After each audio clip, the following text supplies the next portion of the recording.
அனைவருக்கும் வணக்கம். இந்த வீடியோவில் நம்ம பார்க்க போகின்ற தலைப்பு பணப்பகை நட்சத்திரம் சூட்சம பலன்கள். நட்சத்திரத்தை வைத்து நிறைய பலன்கள் நான் சொல்லி கொடுத்துள்ளேன். யோகி நட்சத்திரம், அவயோகி நட்சத்திரம், முடக்கு நட்சத்திரம், வர்க்கோத்தமம் நட்சத்திரம், புஷ்கராம்சம் நட்சத்திரம், கர்ம நட்சத்திரம், அவமிருத்தி பாதத்தில் உள்ள நட்சத்திரம், அபிஜித் நட்சத்திரம், கண்டாந்த நட்சத்திரம், வேதை நட்சத்திரம், சந்திராஷ்டமம் நட்சத்திரம், வைநாசிகம் நட்சத்திரம், அறுவை சிகிச்சை நட்சத்திரம், இது மட்டும் இல்லாமல் திதி சூன்யாதிபதி நட்சத்திரம் மற்றும் பலன்னா அஷ்டமாதிபதி நட்சத்திரம், பாதகாதிபதி நட்சத்திரம் சொல்லுவோம் இல்லையா, அதை தான் சேர்த்து சொல்கிறேன். ஓகே, இன்னைக்கு நான் செலக்ட் பண்ணியிருக்கக்கூடிய வீடியோவின் தலைப்பு பணப்பகை நட்சத்திரம். பணப்பகை நட்சத்திரம் என்றால் என்ன, அது எந்த நட்சத்திரம், எப்படி கண்டுபிடிக்கணும், அந்த நட்சத்திரத்தை கண்டுபிடித்த பிறகு எப்படி ஜாதக பலன்கள் எடுத்து சொல்லணும் என்ற விஷயத்தை தான் இந்த வீடியோ மூலமாக ரொம்ப சுலபமாக எடுத்து சொல்ல போகிறேன்.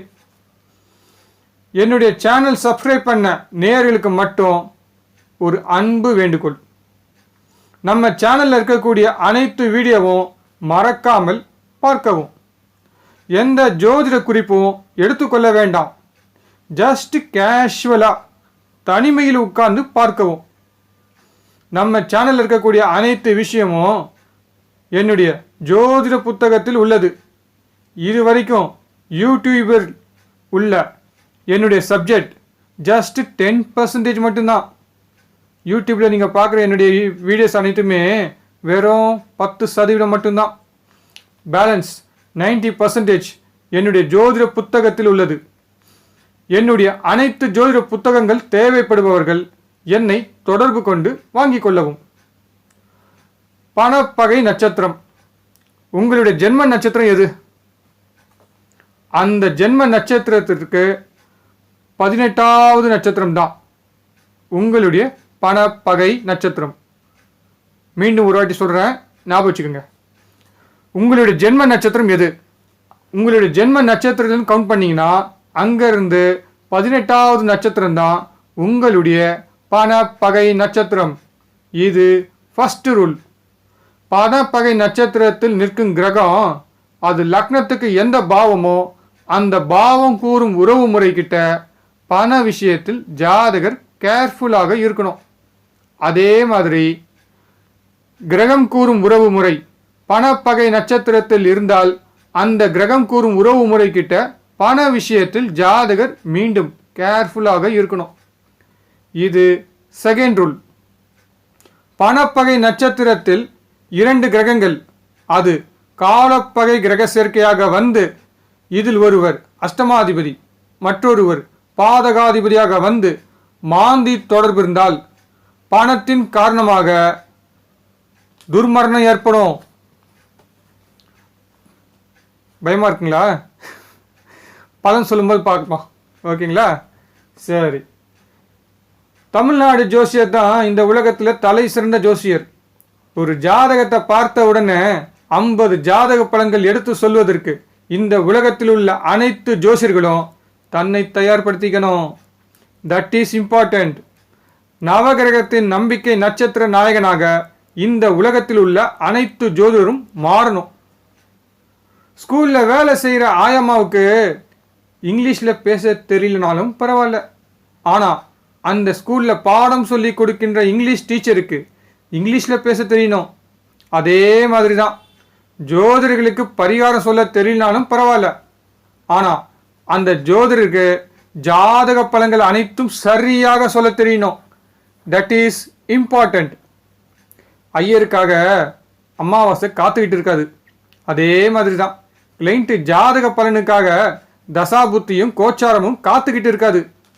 முறைப்படி நடந்தாலும் விதிப்படி நடந்தாலும் இப்போ நான் சொல்கிறபடி தான் அனைத்து ஜாதக பலன்கள் நடக்கும். முடியும் என்ற விஷயத்துக்கு மட்டும்தான் எனக்கு முடிவு செய்து பழக்கம். என்னுடைய ஜோதிட சூட்சும ரகசியங்கள் அனைத்தும் புதுசாக இருந்தாலும் பழசுதான், பழசாக இருந்தாலும் புதுசு தான். அதாவது என்னை பொறுத்த வரைக்கும் நான் சொல்கிற ஜோதிட சூட்சுமம் அனைத்தும் எனக்கு பழசு. நீங்கள் முதல் முறையாகத்தான் இந்த வீடியோவை பார்க்குறீங்க. அதனால் இந்த ஜோதிட சூட்சும ரகசியங்கள் அனைத்தும் உங்களுக்கு புதுசு. சில பேர் தனக்கு கஷ்டம் என்று நினைக்கும் போது ஜாதகம் பார்க்க வருவாங்க. சில பேர் தன்னால் மற்றவங்களுக்கு கஷ்டம் ஏற்படுது என்று நினைக்கும் போது ஜாதகம் பார்க்க வருவாங்க. வந்த கிளைண்ட் யாராக இருந்தாலும் இதற்கு என்ன பரிகாரம் என்று கேட்பாங்க. பரிகாரம் என்பது உங்கள் மனசுக்கு ஆறுதல் கொடுக்கக்கூடிய விஷயம், அவ்வளவுதான். உங்கள் பிரச்சனைகள் அனைத்தும் தீர்க்கக்கூடிய விஷயங்கள் கிடையாது. என்னை பொறுத்த வரைக்கும் நவகிரகத்திற்கு லஞ்சம் கொடுக்கின்ற பெயர் தான் ஜோதிடத்தில் பரிகாரம். பரிகாரத்தை நம்பி வெற்றி பெற்றவர்களை விட வாழ்க்கையில் அதிகம் தோல்விகளை சந்தித்தவர்கள் மிக மிக அதிகம். பல முறை பரிகார விஷயத்தில் முழு தோல்வி அடைந்தவங்க மீண்டும் ஜாதகம் பார்க்க முன் வர மாட்டாங்க. இதுதான் ஜோதிடத்தில் உள்ள உண்மையான ரகசியம். வாங்க இன்றைய வீடியோவின் தலைப்புக்குள் செல்வோம். பணப்பகை நட்சத்திரம் சூட்சும பலன்களை பார்ப்போம். ஸ்க்ரீனில் தெரிகின்ற ராசி கட்டத்தை பாருங்க. இப்போ என்ன பலன் சொல்லலாம்? Very simple. என்னுடைய ஸ்டைலில் சொல்லலாம், எனக்கு ஜஸ்ட் 3 செகண்ட்ஸ் போதும். 9ஆம் அதிபதி சுயசாரம் பெற்று புஷ்கராம்சம் சாரத்தில் இருப்பதால் தந்தை நல்லவர்.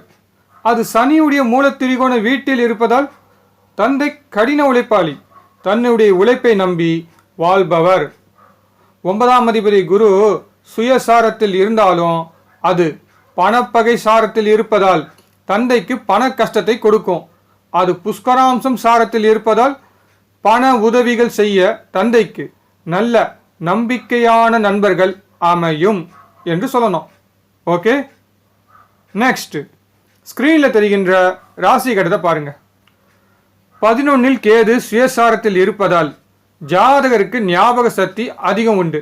யார்கிட்ட எப்படி பேசணும், எப்படி நடந்துக்கணும் என்ற பக்குவம் ஜாதகருக்கு தெரியும். 11இல் கேது பணப்பகை சாரத்தில் இருப்பதால் ஜாதகருடைய சேமிப்பு பணம் ஜாதகரிடம் தங்காது. ஜாதகர் சின்ன வயசுலேருந்து தனக்குன்னு எதிர்காலத்துக்காக சேர்த்து வச்சுக்கணும், இல்லைன்னா கஷ்டம். அதான் சொல்ல வரேன்.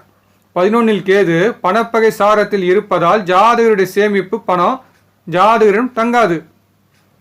பண விஷயத்தில் ஜாதகருக்கு சிக்கனம் தேவை, எதிர்காலத்திற்காக சேமிப்பு தொகை தேவை என்று சொல்லணும். நம்ம சொல்கிறது அவர் கேட்குறது கேட்காம இருக்கிறது அது அவருடைய விருப்பம். நம்ம பலன் சொல்லும்போது இந்த மாதிரி கிரக அமைப்பு இந்த நட்சத்திரம் இருந்தால் இப்படிலாம் பலன் எடுத்து சொல்லணும். சரிங்களா? அடுத்து 3இல் 3ஆம் அதிபதி கேது சாரம். அந்த 3ஆம் அதிபதிக்கு பாதகஸ்தானத்தில் கேது பணப்பகை சாரத்தில் இருப்பதால் பண விஷயத்தில் ஜாதகருடைய முயற்சி தோல்வி தரும். அது தந்தை கிரகம் சூரியனாக இருப்பதால் அப்பா காசு விஷயத்தில் சிக்கனமாக செலவு செய்வார். ஓகே, நெக்ஸ்ட் ஸ்க்ரீனில் தெரிகின்ற ராசி கட்டத்தை பாருங்க. 9ஆம் அதிபதியும் சூரியனும் தந்தையை குறிக்கும். இந்த இருவரும் காலபுருஷனுக்கு 9ஆம் அதிபதியுடைய மூலத்திரிகோண வீட்டில் பணப்பகை சாரத்தில் இருப்பதால் தந்தைக்கு பண கஷ்டம், பண நஷ்டம், பண கவலையும், கடன் பிரச்சனையும், அவமானமும், தலைகுனிவும் ஏற்படும். இந்த இருவரும் 8ஆம் அதிபதி சாரத்தில் இருப்பதால் தந்தை கையில் பணம் தங்காது. 2-7 மாரகாதிபதியுடன் மாந்தி குடும்பஸ்தானத்தில் பெண் ராசியில் இருப்பதால் குடும்பத்தில் ஒரு பெண் திருமண வயது தாண்டி திருமணமாகாமல் இருப்பாங்க, அல்லது திருமணமான பெண் கணவனுடன் வாழாமல் இருப்பாங்க என்று சொல்லணும். ஓகே, நெக்ஸ்ட் ஸ்க்ரீனில் தெரிகின்ற ராசி கட்டத்தை பாருங்க. சுக்கிரன் பகை வீட்டில் இருந்து 3-6 அதிபதி புதன் சாரம் பெற்று பாபகத்திரியில் பாதிக்கப்பட்டுள்ளது. மேலும் சுக்கிரன் நிற்கும் சாரம் வேதை மற்றும் பணப்பகை சாரமாக இருப்பதால் தன்னுடைய வருமானம் மூலமாக சொத்து வாங்க முடியாது. இதில் 11ஆம் அதிபதி சனிக்கு சுகஸ்தானத்தில் இருக்கும் நீர் கிரகம் நீர் ராசிக்கு தொடர்பு இருப்பதால் ஜாதகர் தன்னுடைய சுகத்திற்காக சுய இன்பத்தில் ஈடுபடுவார். பள்ளி பருவத்திலே இருந்தே கைப்பழக்கம் ஹேபிட் ஏற்படும். அவர் 2-7 அதிபதியாக இருப்பதால் திருமணத்திற்கு பிறகு தாம்பத்திய வாழ்க்கை மகிழ்ச்சி தராது. விந்து குறைபாடு ஏற்படும். விரைவில் விந்து தண்ணீர் போல் வெளியேறும் என்று சொல்லணும். நம்ம சொல்கிற பலன் பாசிட்டிவாக நெகட்டிவாக என்பது நம்ம முக்கியம் இல்லைங்க. நம்ம சொல்கிற பலன் கரெக்டாக இருக்கா அதுதான் முக்கியம் நமக்குன்னா கிளைண்ட்டுக்கு. ஓகேங்களா? நெக்ஸ்ட் ஸ்க்ரீனில் தெரிகின்ற ராசி கட்டத்தை பாருங்க. நாளில் உச்ச கிரகம் 4ஆம் அதிபதி செவ்வாய் ஆட்சி பெற்று கிரகத்துடன் சேர்க்கை. அதாவது நாளில் உச்ச கிரகம் 4ஆம் அதிபதி செவ்வாய் ஆட்சி பெற்ற கிரகத்துடன் சேர்க்கை பெற்று சுபர் வீட்டில் இருப்பதால் தாயார் நல்லவங்க. 4ஆம் அதிபதியும் 4க்கு 2ஆம் அதிபதியும் சேர்க்கை பெற்று ஸ்திர ராசியில் இருப்பதால் தாயார் நன்கு யோசித்த பிறகுதான் முடிவு எடுப்பாங்க. எந்த முடிவாக இருந்தாலும் அவசரப்பட்டு எடுக்க மாட்டாங்க. நல்லா யோசித்தான் தெளிவான முடிவே எடுப்பாங்க. 1-2 அதிபதி சனி பணப்பகை சாரம் பெற்று 4ஆம் அதிபதியுடன் இருப்பதால் ஜாதகர் தாயாரிடம் பண விஷயத்தில் பிரச்சனை பண்ணுவார். உழைப்பில்லாத வருமான விஷயத்தில் ஆசைப்படுவார். தாயாரின் பணத்தையும் நகையும் சொத்தையும் கரைப்பார். பையனை சரியா வளர்க்கலன்னு எளிதில் ஜாதகருக்கு கெட்ட பேர் ஏற்படும். பணத்தின் அருமை ஜாதகருக்கு தெரியல என்று சொல்லுவாங்கல்ல. உன் பல்லக்கே என்ன சொல்கிறது ஏதோ சொல்லுவாங்களே, உன் பசங்களை பார்த்து வளர்க்கக்கூடாதா, காசு தண்டமாக செலவு பண்ணுறான், கஷ்டப்படுற பணம் இந்த மாதிரி வீணாக செலவு பண்ணுறான் அப்படின்னு சொல்லுவாங்கள்ல, அந்த மாதிரி கேஸ் தான் இது. ஓகே, நெக்ஸ்ட்டு ஸ்க்ரீனில் தெரிகின்ற ராசி கட்டத்தை பாருங்கள். 2-3 அதிபதி ஒரே அதிபதியாக வந்து 8ல் இருந்து பணப்பகை சாரம் பெற்று 2ஆம் இடத்தை பார்ப்பதால் குடும்பத்தில் சண்டை சச்சரவு அவமானம் பணப்பிரச்சனை பாகப்பிரிவினை பிரச்சனையும் ஏற்படும். 2ஆம் அதிபதி கடகத்தில் சுயசாரத்தில் இருப்பதால் ஜாதகர் நிச்சயமாக கண்ணடி போடுவார். 6ல் நீசகேது 6ஆம் அதிபதி கேது சாரம் பெற்று சூரியன் வீட்டில் இருப்பதால் ஜாதகர் நேர்வழியில் நேர்மையான வழியில் தான் பணம் சம்பாதிப்பார். ஜாதகருக்கு எவ்வளோ பெரிய கஷ்டம் வந்தாலும் தவறான வழியில் பணம் சம்பாதிக்க மாட்டார் என்று சொல்லணும். ஓகே, நெக்ஸ்ட் ஸ்க்ரீனில் தெரிகின்ற ராசி கட்டத்தை பாருங்க. 2-7 அதிபதி சுக்கிரன் வேறே நட்சத்திரத்திலும் பணப்பகை நட்சத்திரத்திலும் இருப்பதால் மனைவியால் ஜாதகருடைய குடும்பத்தில் நிம்மதி இல்லை. கணவன் மனைவி ஒற்றுமை குறையும், பேச்சு பகையாக மாறும், குடும்ப சண்டை அதிகரிக்கும், பண விஷயத்திலும் உணவு விஷயத்திலும் பயணம் விஷயத்திலும் பிரச்சனைகள் வரும். இது கேந்திராதிபதி தோஷம் பெற்ற திக்பலம் ஜாதகம். மனைவியை கண்ணீர் விட்டு அளவைக்கும். திருமணத்திற்கு பிறகு ஜாதகருடைய சுகம் பாதிக்கும். 2 மறைவு ஸ்தானாதிபதி சாரத்தில் 2-7 அதிபதி சுக்கிரன் இருப்பதால் நல்ல குடும்ப வாழ்க்கையும் திருமண வாழ்க்கையும் அமையாது. திருமண வாழ்க்கை எப்படின்னாலும் மகிழ்ச்சி இருக்காது. சொன்னாலே போதும், நம்ம முன்னாடி உட்காரும்போது அப்படியே ஃபீல் பண்ணி அழுதுருவார். ஓகே, நெக்ஸ்ட் ஸ்க்ரீனில் தெரிகின்ற ராசி கட்டத்தை பாருங்க. லக்னமும் ராகுவும் பணப்பகை நட்சத்திரம் 3-6 அதிபதி குருவின் பார்வை லக்னத்திற்கு இருப்பதால் ஜாதகர் சிறு வயதில் வீட்டில் இருக்கும் பணத்தை திருடுவார். அதாங்க அப்பா பஸ்ஸில் வச்சுருக்க பணத்தை பையன் எடுத்து செலவு பண்ணுவான் சொல்லுவாங்கள்ல, அவருடைய டேடி கிட்ட கேட்காமலே பணத்தை எடுத்து செலவு பண்ணுவார். அதுதான் சொன்னேன். லக்னத்தில் சனி ராகு கேதுக்கு சஷ்டாஷ்டகமாக 2ஆம் அதிபதியும் கல்விக்காரன் புதன் இருப்பதால் கல்வி தடை ஏற்படும். கல்வி சரியாக வராது. 5ல் இருக்கும் சந்திரனுக்கு பாதகஸ்தானத்தில் 5ஆம் அதிபதி ராகுவுடன் இருப்பதால் படித்த கல்வி பாடம் ஞாபகம் இருக்காது. படிக்கிற புத்தகத்தில் இருக்க பாடம் வந்து எதையும் மனசில் பதியாது. பரீட்சையில் மார்க் கம்மியாக வாங்குவார். பரீட்சையில் காப்பி அடிப்பது, இந்த பிட் அடிக்கும் பழக்கம் இந்த ஜாதகருக்கு உண்டு என்று சொல்லணும். ஓகே, நெக்ஸ்ட் ஸ்க்ரீனில் தெரிகின்ற ராசி கட்டத்தை பாருங்கள். 9ஆம் இடம் தந்தை ஸ்தானம். 9ஆம் இடத்திற்கு 9ஆம் அதிபதி லக்னத்திற்கு 9இல் இருந்து பணப்பகை சாரத்தில் இருப்பதால் தந்தைக்கு எளிதில் பண கஷ்டம் கொடுக்கும். தந்தை நேர்மையானவர், கௌரவமானவர், சுயமரியாதை உடையவர், பிறருக்கு அதிகாரம் செய்பவராக இருப்பார். தந்தை வழி உறவில் தந்தைக்கு எளிதில் பண விஷயத்தில் நம்பிக்கை துரோகம் நடக்கும். தந்தையுடைய அப்பா அம்மா வாங்கின கடனையும் சேர்த்து தந்தையின் தலையில் விழும். தந்தை தன்னுடைய கௌரவத்தை காப்பாற்றிக் கொள்வதற்காக கடன் வாங்குவார். அதற்கு காரணம் 6ஆம் அதிபதியின் சாரம். இந்த பலனு பாவத் பாவா மூலமாக எடுத்த பலன்.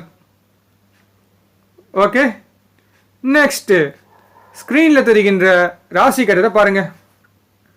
கால புருஷனுக்கு 2ஆம் அதிபதியும் லக்னத்துக்கு 2ஆம் அதிபதியும் பாதகஸ்தானத்தில் சேர்க்கை பெற்று மாந்தி தொடர்பு இருப்பதால் குடும்பத்தில் கடன் உண்டு. ஜாதகர் குடும்பத்திற்காக கடன் வாங்குவார். குடும்பத்தில் ஒற்றுமை இருக்காது. நல்ல குடும்ப வாழ்க்கை அமையாது. குடும்பத்தில் பணம் தங்காது. குடும்ப பொறுப்பு எடுத்துக்கிட்டு ஜாதகரால் தன்னுடைய குடும்பத்தை காப்பாற்ற முடியாது. இந்த இருவரும் பணப்பகை மற்றும் வேதை நட்சத்திரத்தில் இருப்பதால் பணம் கொடுத்தல் வாங்குதல் விஷயத்தில் பிரச்சனை வரும். பணத்தின் காரணமாக குடும்ப நபரிடம் பகை ஏற்படும். பண விஷயத்தில் பிறருக்கு கொடுத்த வாக்கு ஜாதகரால் காப்பாற்ற முடியாது. ஜாதகர் மூலமாக குடும்ப கௌரவம் பாதிக்கும். அதாவது வீட்டுக்கு முன்னாடி வந்து இந்த பணம் விஷயத்தினால பிரச்சனை பண்ணி வீட்டு வாசலில் 4 பேர் பார்க்குற மாதிரி ரோட்டில் அசிங்கமாக சண்டை போடுவாங்க பார்த்தீங்களா, இதெல்லாம் இந்த மாதிரி கேஸ் தான். பணப்பகை நட்சத்திரத்தில் இப்படி இருந்தால் இப்படி தான் நடக்கும் என்று சொல்லணும். Okay, good, thank you. இந்த வீடியோ உங்களுக்கு பிடிச்சிருந்தால் மறக்காமல் நம்ம சேனலை சப்ஸ்கிரைப் பண்ணவும். அதை விட ரொம்ப முக்கியம், நம்ம சேனலில் இருக்கக்கூடிய அனைத்து வீடியோவும் பார்க்கவும். உங்களுக்கு தெரிந்த ஜோதி நண்பர்களுக்கும் இந்த வீடியோவை ஷேர் பண்ணவும். நீங்களும் உங்களுடைய கிளைண்ட்டுக்கு இதே மாதிரி பலன்கள் எடுத்து சொல்லி பழகவும். இந்த வீடியோவை பார்த்த அனைத்து ஜோதி நண்பர்களுக்கு மிக்க நன்றி. மீண்டும் வேறு ஒரு தலைப்புடன் விரைவில் சந்திப்போம். உங்கள் அன்பு நண்பன் கார்த்திக் பாபு. நன்றி, வணக்கம்.